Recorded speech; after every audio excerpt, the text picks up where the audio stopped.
3 பேரும் மிகவும் சிறப்பாக பேசினார்கள். ஆமாம், அவர் பேசின பேச்சிலேயே எனக்கு எழுதிட்டு வந்ததெல்லாம் கிழிஞ்சு போயிடுச்சு.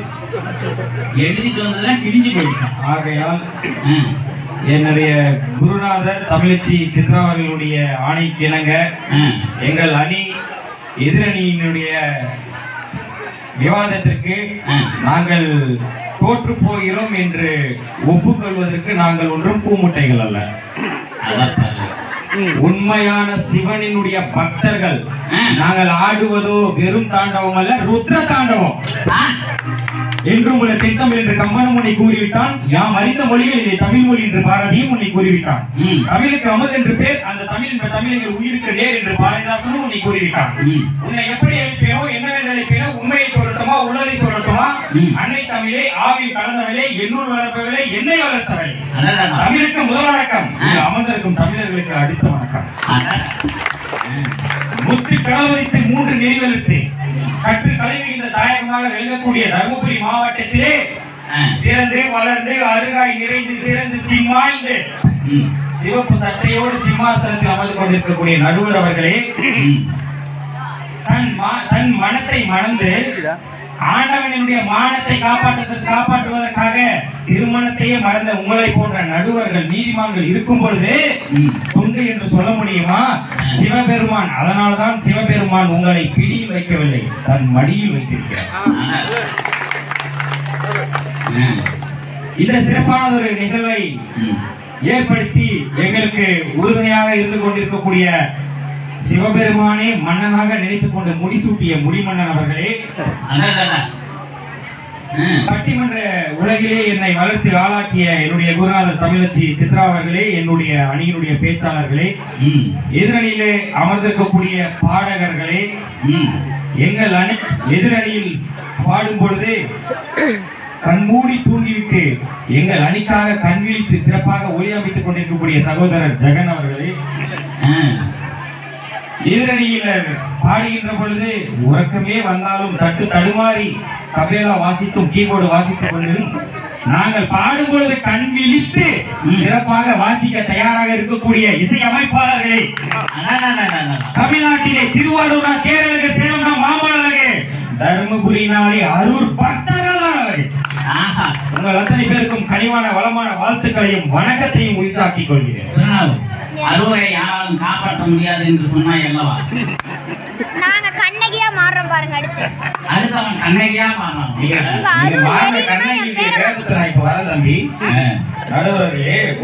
எங்களுடைய கஷ்டத்தை பாருங்க, கஷ்டத்தை பாருங்க. இவ்வளவு நேரம் எல்லாம் கண் முழிச்சு தூங்கிட்டு இருந்தாங்க. இவங்களை எழுப்புறதுக்கு நான் எவ்வளவு கஷ்டப்பட்டேன் தெரியுமா? இப்ப பாருங்க எல்லாம் சிரிப்பு முகத்தோட கண்ணகி புன்னகையோட இருக்கிறாங்க பாருப்பா. ஆமா, என்னடா அது தீபாவளி பட்டாசு இப்படி வெடிக்குது? எல்லா வெடி லட்சுமி வெடியா இல்ல வெங்காய வெடி? நடுவர் அவர்களே, தீர்ப்பு மாறி போகட்டும், அப்புறம் நாங்க கண்ணகியா மாறுறோமா இல்லையான்னு பாருங்க. நடுவர்களே, எதிரணியில முதல் பேச்சாளராக பேசிய அருமை சகோதரர் சிறப்பாக பாடினார். குன்றத்தில கோயிலை கட்டி கும்மாலம்மா கும்மி அடிச்சு, குன்றத்தில கோவில கட்டி கும்மாலம்மா கும்மி அடிச்சு, கொஞ்சங்கிரி போல வந்த அஞ்சல அப்படின்னு சொல்லி பாடுறாரு.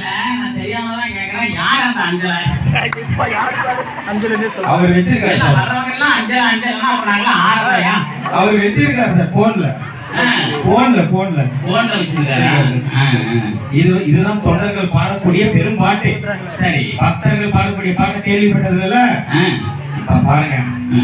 திருப்பரங்குன்றத்தின் நீ சிரித்தால் முருகா, திருத்தணிமலை மீது எதிரொலிக்கும்.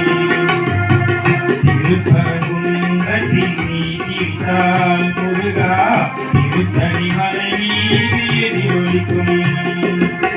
திருச்செந்தூரிலே வேலாடும் திருப்புகழ் பாடியே கடலாடும்.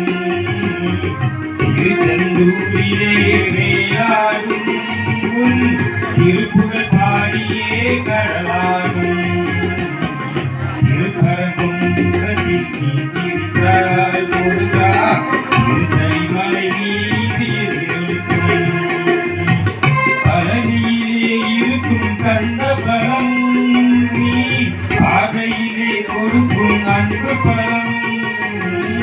பழனியிலே இருக்கும் கந்த பலம் நீ பார்வையிலே கொடுக்கும் அன்பு பலம் பழமுதி சோலையிலே முதிர்ந்த பலம் பழமுதி சோலையிலே முதிர்ந்த பலம் பக்தி பசியோடு வருவோர்க்கு ஞான பலம் பக்தி பசியோடு வருவோர்க்கு ஞான பலம் திருப்பரங்குன்றத்தில் நீதார் முருகா திருத்தணி மலை மீது எதிரொலிக்கும்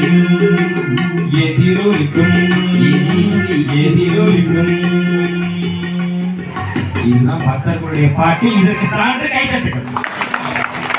ஆனா நாமெல்லாம் பாடுற இந்த பாட்டுக்கு தன் பாட்டுக்கு வாசிக்கிறார் ஆஞ்சியப்பன்.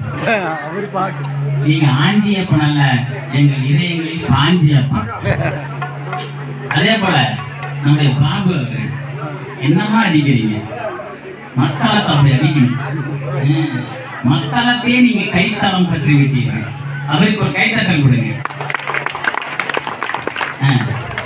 நடுவர் அவர்களே, எதிரணியில சிறப்பாக பேசிய உலி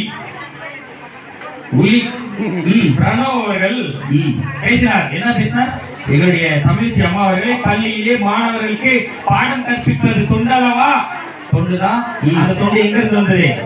கல்வி தாயாக இருக்கக்கூடிய மகா சக்தியாக இருக்கக்கூடிய சரஸ்வதி தாயின் மீது கொண்ட பாசத்தினால் அந்த தொண்டு உருவாயிடும். இதை மறுக்க முடியுமா? பக்தியால் உண்டாச்சுன்னு சொல்றேன். பக்தியால் உருவாய் சரஸ்வதி தாயின் மீது கொண்ட பாச பக்தியால் அந்த தொண்டு உருவாயிடும். பிரணவ் என்ன சொல்றாங்க, அந்த பக்தி அப்படியே ஸ்பீட் பிரேக்கோட நின்றுட்டான், தொண்டுக்கு இடமே இல்லையே. இது நேஷனல் ஹைவேஸ், ஸ்பீட் பிரேக்கே கிடையாது. இது நேஷனல் ஹைவேஸ் இல்ல, ஈஸ்டர்ன் ஹைவேஸ். அப்ப இன்னொன்னு என்ன சொன்னாரு? ராஜாமணி அம்மாவோட வயசு என்ன? ராஜாமணி அம்மாவோட வயசு என்ன? தம்பி நீ பட்டிமன்றத்துக்கு வந்தியா? அந்த அம்மாவை பொண்ணு பார்க்க வந்தியா? அந்த அம்மா என்னதான் வயசு பொண்ணா இருந்தாலும் இப்படியா? அப்புறம் இன்னொன்னு என்ன சொன்னாப்ப, அப்புறம் பேசும்போது என்ன சொன்னாப்ப, நல்லா நோட் பண்ணுங்க. ஃபர்ஸ்ட் பேசும்போது பழத்தை பத்தி பேசினாரு, ரெண்டாவது பத்தி பேசும்போது டீயை பத்தி பேசினாரு, மூணாவதா பேசும்போது காஃபியை பத்தி பேசினாரு. ஆக இதுல இருந்து என்ன தெரியுது? எங்கள் அணி பக்தியோட வந்திருக்கோம், எதிரணி பசியோட வந்திருக்காங்க. அப்புறம் இன்னொன்னு என்ன சொன்னாரு? திடீர்னு இதுல பாருங்க பக்தியினுடைய அருமை பாருங்க. அவர் பேசிக் கொண்டிருக்கின்ற பொழுது 2ஆம் கால யாக பூஜை தோன்றியது. அப்போது அது தோன்ற உடனே தம்பி என்ன பண்ண, வாய்க்கும் வயிற்றுக்கு வச்சு சிவபெருமான கும்பிடுறாரு. இது தொண்டா? இதுதான் உண்மையான பக்தி. அப்புறம் இன்னொன்னு சொன்னாரு, பூசாரிங்க சாமிக்கு பூஜை பண்ணிட்டு இருக்காங்க, அது மிகப்பெரிய ஒரு தொண்டுன்னாரு. நல்லா புரிஞ்சுக்கோங்க, சாதாரண மனிதன் பூசாரியாக ஆக முடியாது. சாதாரண மனிதன் 4 வேதத்தையும் கற்க முடியாது. எவன் ஒருவன் பக்தியோடு இருக்கிறானோ, எவன் ஒருவன் ஈசனினுடைய அருளை பெறுகிறானோ, அவனால் மட்டும்தான் 4 வேதங்களையும் உணர முடியும். 4 வேதங்களையும் உணர்ந்தால் மட்டும்தான் அவனுக்கு தொண்டு செய்ய முடியும். இப்ப பாருங்க பாட்டு பாருங்க. ஆடிவாரா அங்காளம்மா, ஆதிமலையனூர் அங்காளம்மா, மறுபடியும் 2 பேர் வருவாங்க. ஓடிவாரா மாரியம்மா, ஓசையிலே இந்நேரமா, ஆடிவாரா ஆடிவாரா ஆடிவாரா அங்காளம்மா, ஆதிமலையனூர் அங்காளம்மா, ஓடிவாரா மாரியம்மா, ஓசையிலே இந்நேரமா, ஓடிவாரா மாரியம்மா, ஓசையிலே இந்நேரமா. வேப்பிலையில் வாழ்பவளே, வேண்டு வரம் தருபவளே, உன்னை நானும் தேடி வந்த மாரியம்மா. வேப்பிலையில் வாழ்பவளே, வேண்டு வரம் தருபவளே, உன்னை நானும் தேடி வந்த மாரியம்மா. உலகாலும் நாயகியே மாரியம்மா, உடனிருந்து வருபவளே காளியம்மா.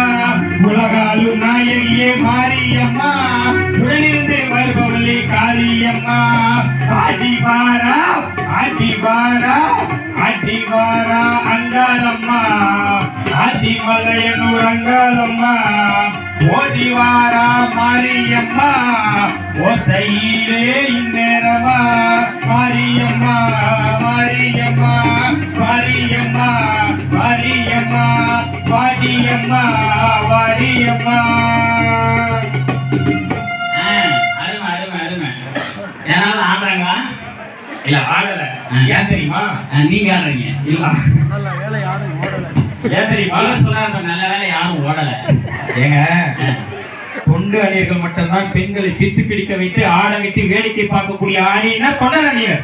அதுதான் நீங்க பேசும்போது தான் லைட்டா அடிக்கலாம். அதுதான் எங்களுடைய வெளிச்சம். அவங்க இருட்டுக்குள்ள இருக்கிறாங்க. இது நான் எங்க போய் சொல்றது? நீங்க இருட்டுக்குள்ள இருக்கிறதுனால லைட் அடிக்கிறாங்க. நாங்க எப்பயுமே இருட்டுலதான் இருக்கோம். ஏன் தெரியுமா? சிவபெருமான் வெளிச்சத்தை சரியான நேரத்தில் தந்திருக்கார். இந்த சமாளிப்பு ஓரளவு சுமாரான நடுவர்களே, ஏன் தெரியுமா சாமி ஆடல? நாங்க 4 எல்லைக்கும் காவல் தெய்வத்தை வச்சிருக்கோம். நாங்க பக்தி அணியினர் இந்த 4 பேரும் 4 எல்லைக்கு காவல் தெய்வத்தை வச்சிருக்கோம். ஆனா உங்களெல்லாம் பார்த்தா பூதகணமா தான் தெரியுங்க. எப்படி தெரியுமா வச்சிருக்கோம்? ஆதி கருடைவனே நிலமேகு வண்ணா நிலமேகு வண்ணா நிலமேகு வண்ணா உன்னை அந்தரத்தில் நான் வரவழைத்து வரவழைத்து வரவழைத்து வரவழைத்து வரவழைத்து ஐயா ஆதி கருடைவனே நிலமேகு வண்ணா உன்னை அந்தரத்தில் நான் வரவழைத்து வரவழைத்து வரவழைத்து வரவழைத்து ஐயா ஊதினா செங்கோடனே நீ உலகளந்த மாயவனே மாயவனே மாயவனே மாயவனே மாயவனே அங்கே ஈட்டி முழங்குது கருப்பசாமி தங்க கலசாமி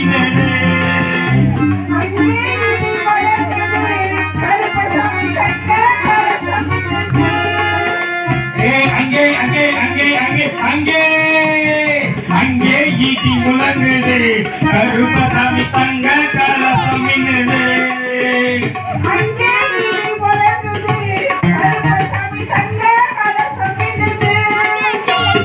மலையா மலையழகா மலையா மலையழகா மாமர கலலக மலையா மலையழகா மாமர கலலக அங்கே அங்கே அங்கே அங்கே ஈட்டி முழங்குது கருப்பசாமி தங்க கலசாமி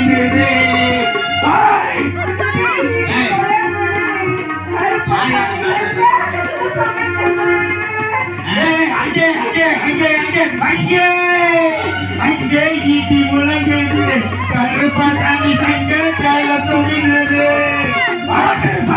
அங்கே ஈட்டி முழங்குது கருப்பசாமி தங்க கலசாமி நல்ல குதிரை மேல நல்ல குதிரை மேல வீச்சருவா கையில் ஏந்தி நல்ல குதிரை மேல வீச்சருவா கையில் ஏந்தி வேட்டையாட வாராங்க கருப்பசாமி அங்கே அங்கே அங்கே அங்கே ஈட்டி முழங்குது கருப்பசாமி தங்க கலசாமி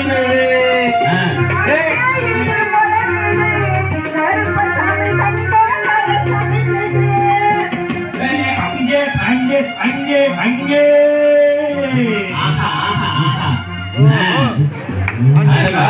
இன்னும் நாங்க கொந்தளிக்கல. கருப்பசாமியே வந்துட்டாரு. இன்னும் கொந்தளிக்கல. இன்னும் கொந்தளிக்கல. நாங்க உனக்கு வந்துச்சா? போது நிப்பாட்டிட்டோம். கொந்தளிச்சா அருளே தாங்காது. யாருக்கு? தொண்டர்களுக்கு தாங்காது. நடுவர்களே, நம்ம கீபோர்டு வாசிக்கிறார் இல்லைங்களா? ஆமா அண்ணன் அவரை மாதிரியே தமிழ்நாட்டிலேயே இந்தியாவிலேயே உலகத்திலேயே ஒரு உன்னதமான மனிதர். அவருடைய பாடலை கேட்டு தூக்கு தண்டனை ரத்து செய்யப்பட்டது என்று சொன்னால் தூக்கு தண்டனை ஆமா. திருச்சி மாவட்டத்தை சேர்ந்த ஜமால் முகமது என்று சொல்லக்கூடிய டிஎம் காதர் பாஷா ஐயா அவர்கள் கேள்விப்பட்டிருக்கிறீர்களா? ஒரு காலத்திலே ஹார்மோனிய சக்கரவர்த்தி, ஹார்மோனிய வித்வான், கேமராமேனு அவரு எல்லாமே அப்படின்றாங்க. அந்த ஹார்மோனிய சக்கரவர்த்தி காதர் ஐயா அவர்கள் செய்யாத ஒரு கொலை குற்றத்திற்காக சிறையை அடைக்கப்படுகிறார். சிறையை அடைக்கப்பட்ட பிறகு உங்களை போன்ற நீதிமன்றங்கள் மூலமாக தூக்கு தண்டனை வழங்கப்படுகிறது. உங்களை போன்ற நடுவரின் மூலமாக தூக்கு தண்டனை வழங்கப்படுகிறது. என்னை போன்ற நடுவரின் மூலமாக நான் தான் தூக்கு தண்டனை கொடுக்கணுமா? மார்ச் 24 தூக்கு தண்டனை வழங்கப்பட்டிருந்த நேரத்திற்கு முந்தைய நாளாகவே காதர் அவர்களை தூக்கு தண்டனைக்கு அழைத்து செல்கிறார் சிறைத்துறை அதிகாரிகள். இதுல இன்னொரு ஒரு வேடிக்கையான நகைச்சுவை சொல்லிடுறேன்.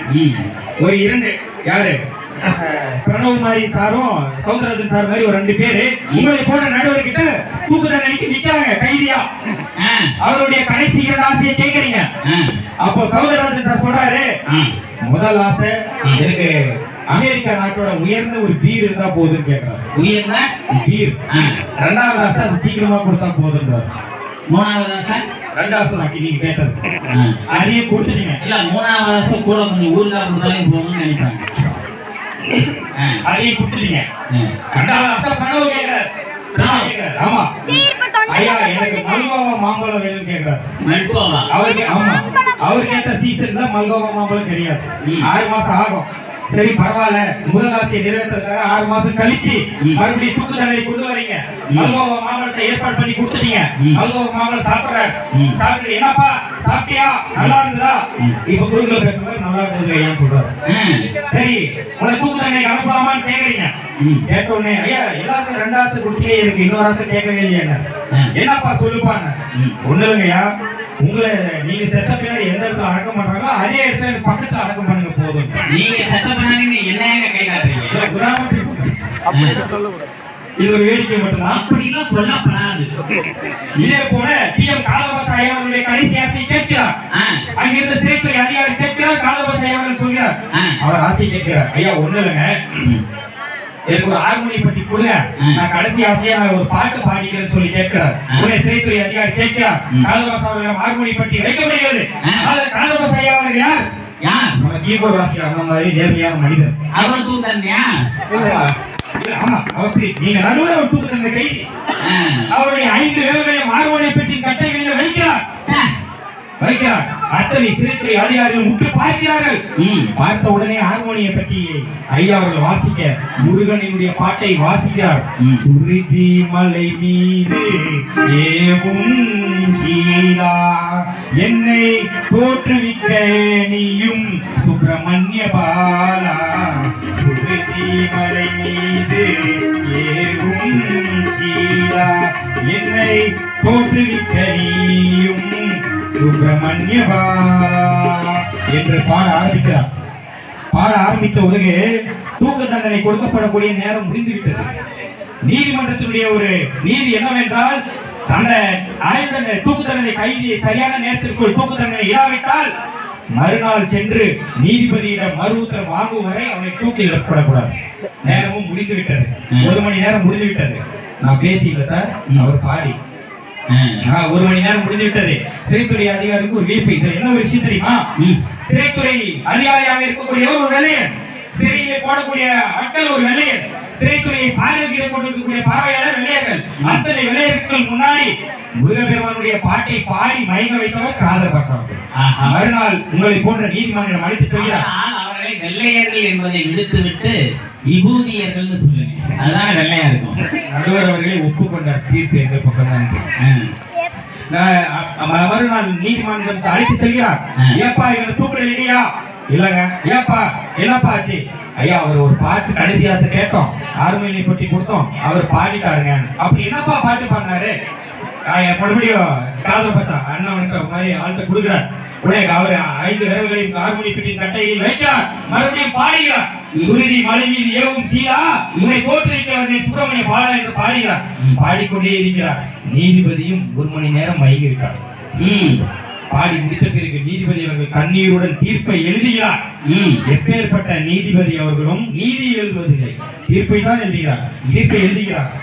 எப்பேற்பட்ட மனிதர்களையும் முருகப்பெருமானுடைய பாட்டை பாடி மயங்க வைத்த இந்த காலபாஷா அவர்கள் ஒருபோதும் கொலை செய்திருக்க மாட்டார். ஆகையால் இவர் நிரபராதி என்று தீர்ப்பு. என்ன தெரியுமா ஒரு சிறப்பம்சம்? நீதிமான் அவர்கள் ஒரு இந்து, அந்த காலபாஷா அவர்கள் ஒரு இஸ்லாமியர். அவர்களை தூக்கிலிடுவதற்கு அழைத்து சென்ற வெள்ளையர்கள் கிறிஸ்துவர்கள். எல்லா மதத்தையும் இறைபக்தியோடு கொண்டு வந்தது இருக்கிறார்களா, அதுதான் ஒரு பக்தனுடைய ஒரு திறமை. இதை நீங்களே தொண்டர்களும் நடுவர்களும் ஒப்புக்கொள்ள வேண்டும். அந்த திறமைன்றதை எப்படி கத்தி சொன்னாரு? ஒண்ணுல காசி ராஜா இருந்தாரு. காசியில ராஜா இருந்தாரு. அவருக்கு ஒரு இளவரசி வயசாயிடுச்சு, கல்யாணம் ஆகல. ஒரு கொஞ்ச நாட்கள் கழிச்சு ஒரு அந்த காசி அரண்மனையுடைய மூத்த மந்திரி இளவரசியிடம் போய் சொல்கிறார். என்ன சொல்கிறார்? இளவரசியே அப்பா 3 நாட்களா சாப்பிடல, உங்களுக்கு கல்யாணம் ஆகாதனால வருத்தப்பட்டு இருக்காருன்னு. இது ஏங்க இத்தனை நாள் சொல்லன்னு கேக்குறாரு.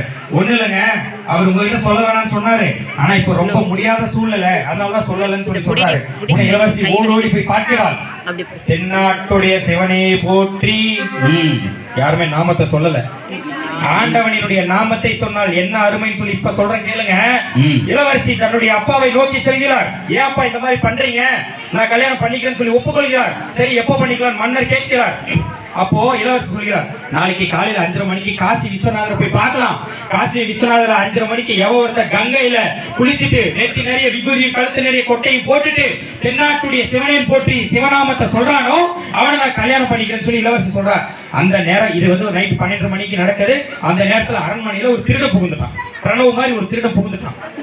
இதை ஒட்டு பிரணவ் இங்கே உள்ள மனிதர்களுடைய இதயத்தை திருடினால் அவன் திருடன். இதை ஒட்டு கேட்டான். கேட்ட உடனே அடுத்த நாள் 5:30 மணிக்கு அவனும் காலையில 5:30 மணிக்கு கங்கை யாத்திரை குளிச்சு நெத்தி நிறைய பட்டையும் கழுத்து நிறைய கொட்டையும் போட்டு தென்னாட்டுடைய சிவனை போற்றி எந்நாட்டவருக்கு நிறைவா போற்றின்னு சொல்றான். அத போய் ராஜாவும் இளவரசி பாக்குறாரு. பார்த்த உடனே எப்ப தம்பி நீ இவ்வளவு பக்தியா இவ்வளவு நேரத்துக்கு சிவனை கும்பிடுற, நீ என்ன தேடி வாப்பான்னு சொல்லி சிவபெருமானே வந்துட்டார். நீ தேடி வாப்பான்னு சொல்லி கேட்கிற, நான் என்னுடைய மகளை கட்டி கொடுக்குறேன்னு. அப்போ அந்த பிரணவ் வேணான்றார். திருடனாக இருக்கக்கூடிய பிரணவ் வேணான்றார். ஏப்பா நான் ஒரு நாட்டுடைய இளவரசர், என்னுடைய பொண்ணை இளவரசியை உனக்கு கட்டி கொடுக்குறேன், ஒரு நாட்டுடைய மன்னன் சொல்றாரு. அதற்கு அந்த திருடன் சொல்றான், போயா நீயும் உன் சொத்து பத்து உன் நாடும், ஆண்டவனினுடைய நாமம் தென்னாட்டுடைய சிவனே போற்றி என்று சொன்னதுக்கு ஒரு நாடே எனக்கு கிடைச்சதுக்குன்னா காலம் முழுக்க சிவநாமத்தை நான் சொன்னால் எனக்கு என்னவெல்லாம் கிடைக்காது. சிவநாமத்தை சொல்லிக் கொண்டே இருந்தால் நாட்டை விட பெரிய பேரே கிடைக்கும் என்று பிரணவ் சொல்கிறார். தென்னாட்டுடைய சிவனே போற்றி, எந்நாட்டவர்க்கும் இறைவா போற்றி, பாகும் பெண்ணூர் வானாய் போற்றி, கைலை மலையானே போற்றி போற்றி. நஞ்சை கலனிகளின் நாயகனே நீ வாழ்க, நடனமிடும் காவிரி காவலனே நீ வாழ்க, தஞ்சம் என வருவோர்க்கு தஞ்சம் வழங்குகின்ற தஞ்சை பெருவுடைய தலைவனே நீ வாழ்க, வெஞ்சமரில் வெற்றி கண்டு அஞ்சலிக்கும் மக்களுக்கோர் விண்ணுயர் பெரிய கோயில் தந்த வீரராஜராஜ சோழனே வாழ்க, தஞ்சை பெரிய கோவில் பல்லாண்டு வாழ்கவே,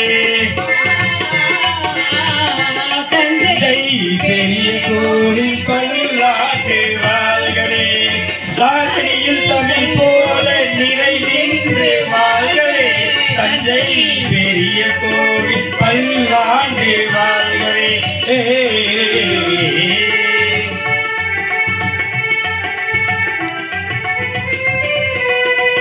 மூன்று நிலங்களுக்கும் முடிசூடினார், புவனம் முழுதும் பொலி பொறித்த கொடி நாட்டினார். மூன்று நிலங்களுக்கு முடிசூடினார், புவனம் முழுதும் பொலி பொறித்த கொடி நாட்டினார். பாவ தோன்றும் இடங்களில் தற்புகழ் நாட்டினார், தோன்றும் இடங்களில் தற்புகழ் நாட்டினார்.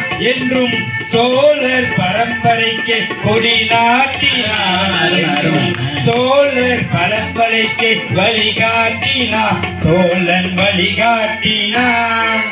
தஞ்சை பெரிய கோவில் பல்லாண்டு வாழ்கவே.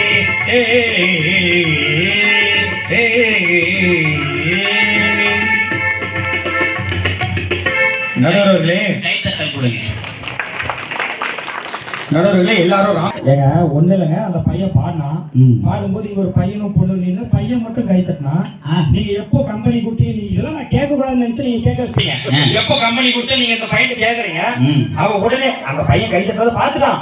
உடனே திரும்பி ஹாய்ன்னு யாருக்கு சொன்னான், பக்கத்துல இருந்த பிள்ளைக்கு சொல்றான். இதெல்லாம் அநியாயமா தெரியல. இந்த பாட்டில் என் கையில இருக்கிறதோட நல்லது. நடுவர்களே எல்லாரும் ராமேஸ்வரத்துக்கு சென்று இருப்போம். ராமேஸ்வரத்துல மூலவரம் மட்டும் தான் வணங்கியிருக்கோம். ஆனா மூலவருக்கு பக்கத்துல கல் உப்பினால் செய்யப்பட்ட லிங்கம் இருக்குது. அது எத்தனை பேர் வணங்கணும் தெரியும்? அதனுடைய வரலாறு தெரியுமா? உங்களை போன்ற மிகப்பெரிய மா முனிவர், உங்களை போன்ற மிகப்பெரிய மா மனிதர் கீரை ஐயாவை போன்ற மா மனிதர் கொஞ்சம் இரு. மாமனிதர் சரி, அது சும்மாவாவது அப்படி சொல்லலாம். வரவங்க போறவங்க எல்லாம் என்ன முனிவராகவே ஆக்கிட்டான். ஏன் தெரியுமா முனிவர்ன்ற? ஆ, இது சிவன் ராத்திரி மட்டுமல்ல, இவன் ராத்திரியும் கூட.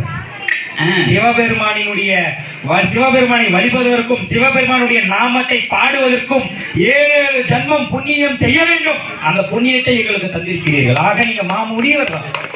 அந்த புண்ணியத்தை நான் தரவில்லை, சாட்சாத் இறைவன் தான் தருகிறான். இறைவன் வழியாக ஒரு அவதாரமாக ஒரு நடுவராக காவி உடைய அவினியாமல் அமர்ந்து கொண்டிருக்கக்கூடிய மாமுனிவர், அடம் பிடிக்கின்ற நல்ல குழந்தை.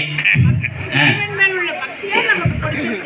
ஆ, உங்களை போன்ற மாமனிதர் பாஸ்கரராயர் என்னும் சொல்லக்கூடிய ஒரு மாமுனிவர் ராமேஸ்வரத்துக்கு வரார். அருமை.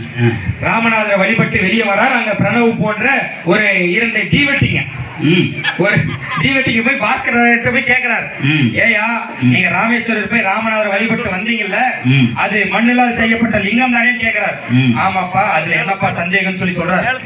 அப்போ தினந்தோறும் 1000 கணக்கான குடங்களின் மூலமாக தண்ணீர் ஊற்றி அபிஷேகம் செய்கிறார்களே, அது மண்ணிலால் செய்யப்பட்ட லிங்கம் என்று சொல்கிறீர்களே, அந்த லிங்கம் ஏன் கரையில சொல்லி ஒரு கேள்வி குழப்பத்தை உண்டாக்குறார். இது எப்பேற்பட்ட குழப்பம் இல்லையா? நல்ல குழப்பம். அப்ப உங்களை மாதிரி மனிதர் சொல்றார். ஆனா என் மாணவனை பார்த்து தீ வட்டி என்று ஒரு வார்த்தை சொன்னாய், அது உண்மை. சிவபெருமானுடைய கண்ணிலே இருந்து தீ புறப்படுகிற போது அது வளைய வளையமாக செல்லும். அதுதான் உண்மையான தீ வட்டி. உங்களுடைய புரிதல் தவறாக இருக்கிறது தம்பி. அவர் விளக்கம் சொல்றாரு. நான் சொல்ல நினைச்சேன், கேட்டு சொல்றாரு. பாஸ்கரராயர் என்று மாமுனிவர் அந்த தீவெட்டி கிட்ட சொல்றாங்க, தம்பி சரி நீ போய் கடையில போய் ஒரு 10 பாக்கெட் உப்பு வாங்கிட்டு வா அப்படின்னாரு. ஏன் எதுக்குன்னு கேக்குறாரு. இல்ல நீ வாங்கிட்டு வா, நான் சொல்றேன். நான் வாங்கிட்டு வந்த உப்பா இருந்தா நீ என்னத்தையோ வாங்கிட்டு வந்துட்டு நீ சொல்லுவ, அதனால நீயே போய் வாங்கிட்டு வான்னு சொல்றாரு. அவங்களும் போய் உப்பை வாங்கிட்டு வராங்க. வாங்கிட்டு வந்து அந்த மாமுனிவர் அந்த கல் உப்பினால் கொண்டு வரப்பட்ட உப்பை கொண்டு 2 லிங்கத்தை வடிக்கிறார்.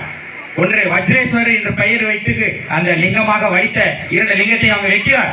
தினந்தோறும் நீ 1000 தண்ணி கொண்டு வந்து ஊத்து, அது கரைதான் பார்க்கலாம்னு சொல்றாரு. உடனே அவனும் 1000 தண்ணி கொண்டு வந்து ஊத்துறான். கல் உப்பு சிறிதும் கரையவில்லை. பாஸ்கரராயர் சொல்றார், ஏடா சாதாரணமான மானிடன் நான் பிரித்து வைத்த லிங்கமே கரையவில்லை என்றால் ஜெகஜனனியான மகா சக்தியான அந்த சீதை பிரித்து வைத்த லிங்கம் எப்படிதான் கரையும் கேட்கிறார். ஆக சிவபெருமானினுடைய பக்தி அந்த இடத்தில் எந்த அளவிற்கு இறையர்கள் பெற்றிருக்கிறது. நடுவர்களே, இங்க எத்தனையோ ஆண்கள் இருந்து நின்று கொண்டு பார்க்கிறார்கள். எத்தனையோ ஆண்கள் கார்த்திகை மாதம் தன்னுடைய குடும்பத்திற்காகவும் இந்த சமுதாயத்தின் நன்மைக்காகவும் உலகத்தினுடைய வெளிச்சத்திற்காகவும் ஐயப்பனுக்கு மாலை போடுறாங்க இல்லையா? அது சும்மா போய் போட முடியுமா? ஐயப்பனுக்கு மாலை போடக்கூடிய தொண்டு அல்லவா? தொண்டா? ஐயப்பன் மீது கொண்ட பக்தியின் காரணமாகத்தான் ஐயப்பனுக்கு மாலை போட்டு விரதம் இருக்கிறார்கள். இருமுடி தாங்கி ஒரு மனதாகி குருவெனவே வந்தோம். இருவினை தீர்க்கும் யமனையும் வெல்லும் திருவடியை காண வந்தோம்.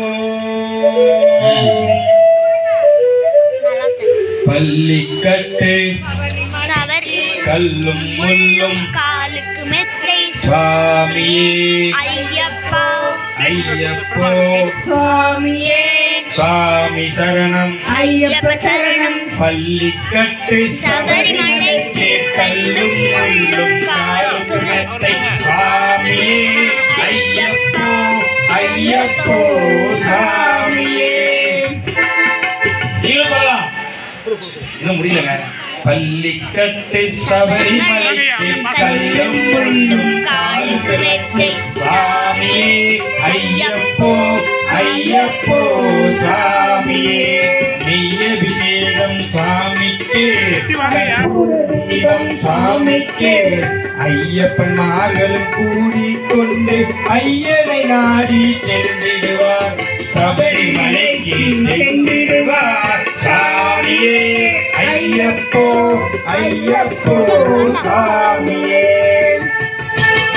கார்த்திகை மாதம் மாலை அணிந்து நேர்த்தியாகவே விரதம் இருந்து கார்த்திகை மாதம் மாலை நேர்த்தியாகவே நிறைந்து பார்த்த சாரதியின் மைந்தனே உன்னை பார்க்க வேண்டியே தவம் இருந்தே பார்த்த சாரதியின் மைந்தனே உன்னை பார்க்க வேண்டியே தவம் இருந்தே இருமுடி எடுத்து எரிமேலி வந்து ஒரு மலராகி பேட்டை சொல்லி அருமை நண்பராம் மாவரை தொழுது ஐயனின் அருமலையேறுவா சாமியே ஐயப்போ ஐயப்போ சாமியே சாமியே ஐயப்போ ஐயப்போ சாமியே. இந்த அளவுக்கு விரதம் இருக்கக்கூடிய ஐயப்பன் பக்தர்களை பக்தி இல்லை என்று சொல்ல முடியுமா? நான் பாடுகின்ற பாட்டு படாத பாட்டாக இருந்தாலும் கூட கேட்டு ரசிக்கக்கூடிய உண்மையான பக்தர்கள் இருக்கின்ற பொழுது உண்மையான பக்தி இல்லை என்று சொல்ல முடியுமா? இறுதியாக ஒன்றே ஒன்று கூறிவிட்டு முடித்து விடுகிறேன். ஒன்றே ஒன்று கூறிவிட்டு முடித்து விடுகிறேன். எதிரணியில் இருக்கக்கூடிய அணியர்களுக்காகவே இது உண்மை நிதாசனம். எல்லாரும் அதே கார்த்திகை மாதம் ஐயப்பனுக்கு மட்டும் மாலை போடுறதில்ல, ஓம் சக்திக்கு மாலை போடுறோம். உண்மையா? ஓம் சக்தி இப்பெல்லாம் ஓம் சக்திக்கு மாலை போடுறது வேற, அது தொண்டுன்னு சொல்றாங்க. அந்த தொண்டு எப்படி தெரியுமா இருக்கு? ஓம் சக்தி சாமி ஓம் சக்தி ஓம் சக்தி மாலை போட்டு பஸ்ஸுக்குள்ள ஏறாங்க. பஸ்ஸுக்குள்ள ஏறினா போதும் தொண்டர்களுடைய அருமை என்ன தெரியுமா பாட்டு? என்னங்க பாட்டு? டிரைவர் அம்மா டிரைவர் ஓம் சக்தி டிரைவர் டிரைவர் அம்மா டிரைவர் ஓம் சக்தி டிரைவர் அப்படி பாடி டிரைவரை மயக்கி எங்களை போன்ற பக்திமார்கள் அந்த அம்மனுக்கு மகா சக்தியான பராசக்தியான ஆதி சக்தியான அம்மனுக்கு மாலை போட்டா அவளுடைய சாந்தமும் மாலை போடுவதுடைய குடும்பம் எந்த அளவுக்கு அமைதியா இருக்கும் தெரியுமா?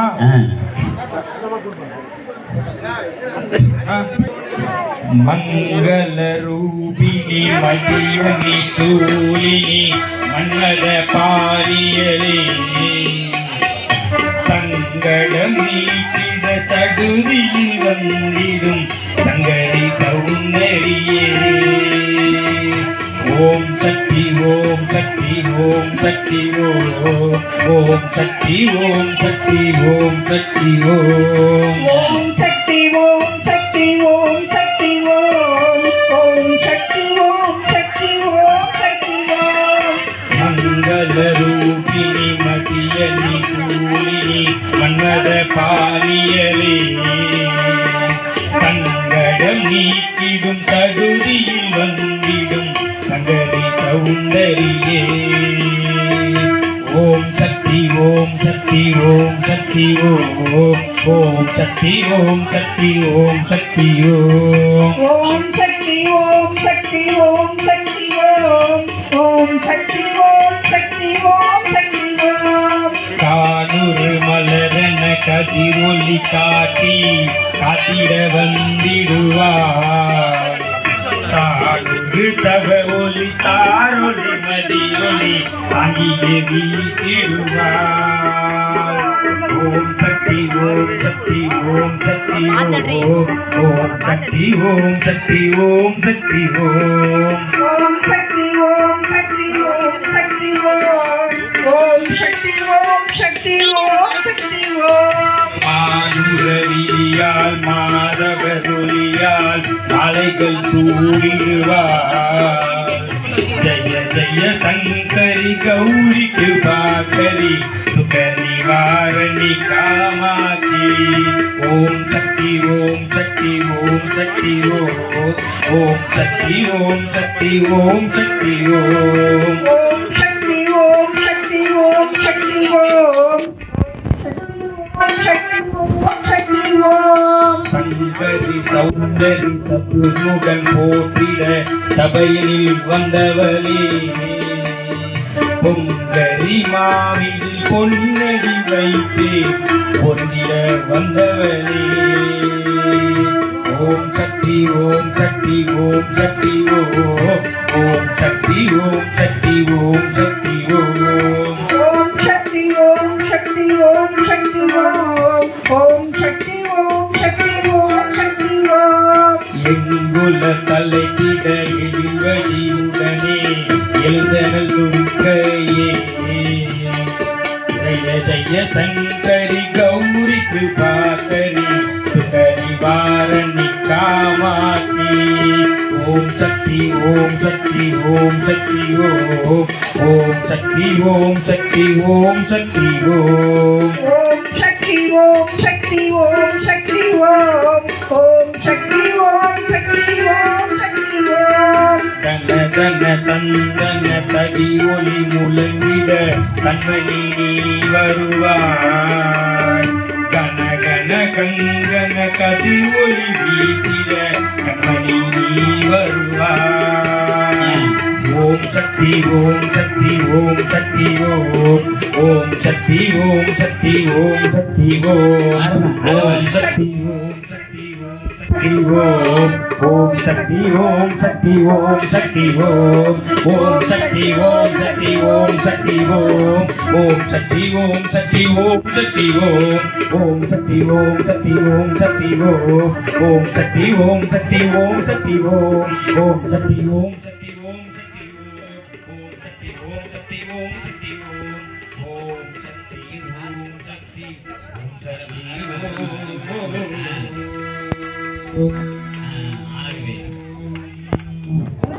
நடுவர்களே, எந்த ஒரு மனிதர்களுக்கும் இறையருள் பெற வேண்டும் என்றால் முதலில் பக்தி இருக்க வேண்டும். பக்தி இருந்தால் மட்டுமே அவன் தொண்டில் ஈடுபட முடியும் என்று கூறிக்கொண்டே அரூர் பகுதியை சேர்ந்த பக்தர்கள் சொல்லை கொண்டு வந்திருக்கக்கூடிய பக்தர்கள் மட்டுமல்ல, தீர்ப்பை மாற்றி சொன்னால் கல்லை கொண்டு வந்திருக்கக்கூடிய பக்தர்கள். ஆகையால் தீர்ப்பை எங்கள் அணியினர் பக்கம் வழங்குமாறு அன்போடு கேட்டுக்கொண்டு வாய்ப்பளித்ததற்கு நன்றி கூறி விடைபெறுகிறேன். நன்றி, வணக்கம். கட் பண்ணிட்டு